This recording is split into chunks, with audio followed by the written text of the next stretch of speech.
Bienvenue, on se retrouve aujourd'hui pour plonger dans le Paris de 1870-71. C'est une période assez incroyable. Ah oui, intense. Une capitale assiégrée, la chute d'un empire, une république proclamée dans la douleur, et puis cette guerre civile. Exactement. Et au cœur de tout ça, la Commune Paris. 72 jours en 1871, mais quelle densité! C'est ça. Alors pour essayer de comprendre, on va s'appuyer sur des témoignages de l'époque, surtout celui d'une femme, une Parisienne du peuple, Victorine.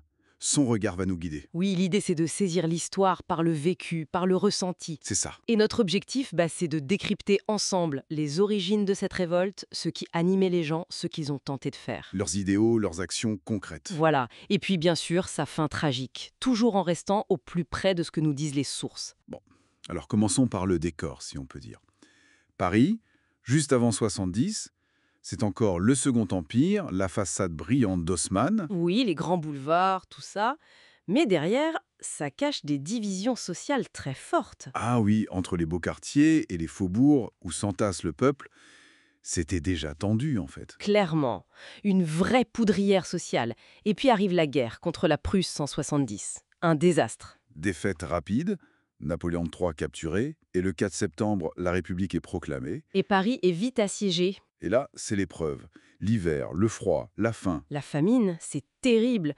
On raconte que les riches mangeaient les animaux du zoo.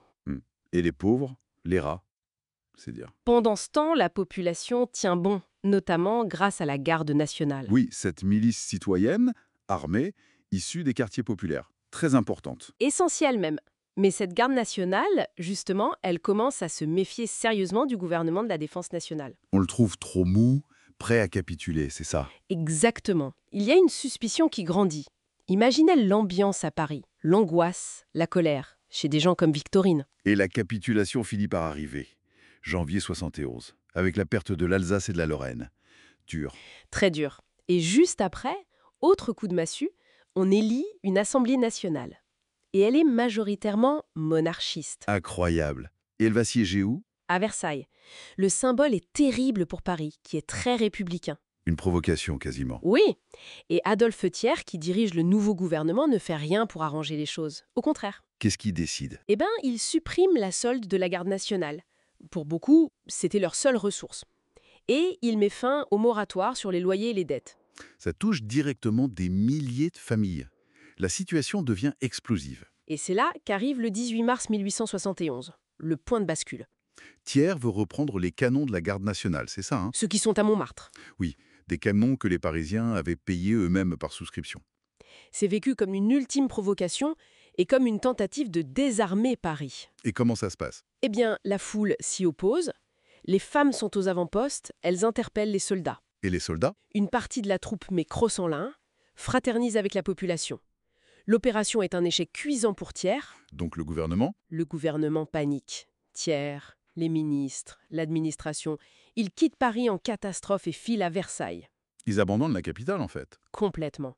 Paris se retrouve livré à lui-même, ou plutôt aux mains des insurgés et du comité central de la garde nationale, qui va vite organiser des élections. Et c'est le début de la commune elle-même. Fin mars, le conseil de la commune est élu. Il y a du monde qui vote, hein. Oui, une forte participation populaire malgré l'appel à l'abstention de Versailles. Et c'est une assemblée très révolutionnaire. Composé de qui principalement? Beaucoup d'ouvriers, d'artisans, mais aussi des intellectuels engagés. On pense à Eugène Varlin, Léo Frankel, Jules Vallès, et des femmes très actives comme Louise Michel, même si elles ne sont pas élues. Et ce nouveau pouvoir, il se met au travail tout de suite. Quelles sont les premières mesures?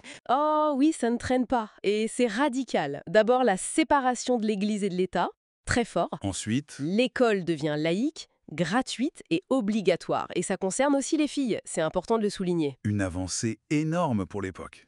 Et sur le plan social, On réquisitionne les ateliers abandonnés par les patrons pour les donner à des coopératives ouvrières. On interdit le travail de nuit pour les boulangers. ah oui, une vieille revendication. Exactement, on rétablit un moratoire sur les loyers. Et puis, des mesures très modernes, reconnaissance de l'union libre, pension pour les veuves, qu'elles soient mariées ou non, et pour les orphelins. C'est impressionnant.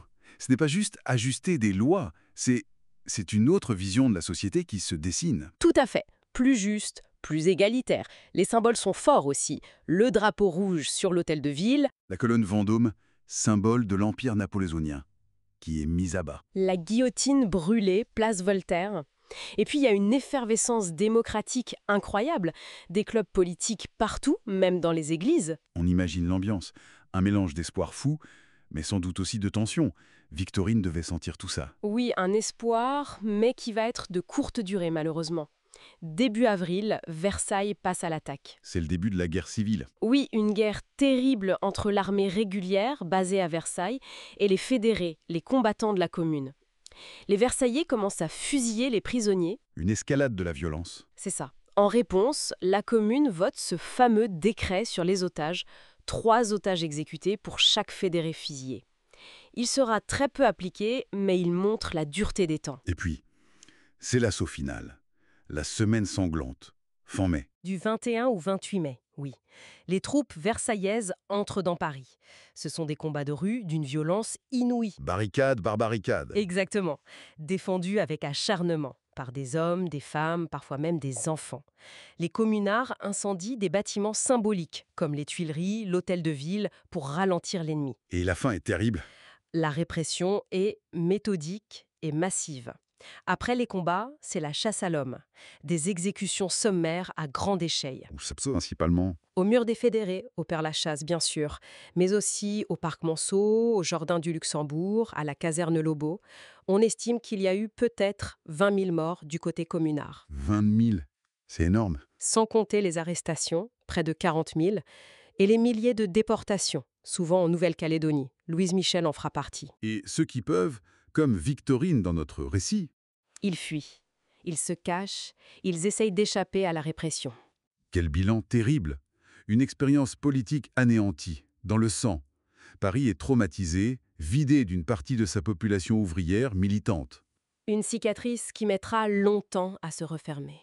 Et ça pose une question, finalement. Laquelle? Pendant longtemps, la Commune, ça a été un souvenir un peu enfoui, presque tabou.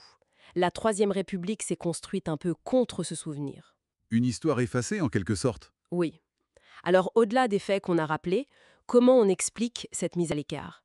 Et surtout, est-ce que les idéaux, les événements de 1871, est-ce que ça résonne encore aujourd'hui? Une question essentielle en effet. De quoi réfléchir.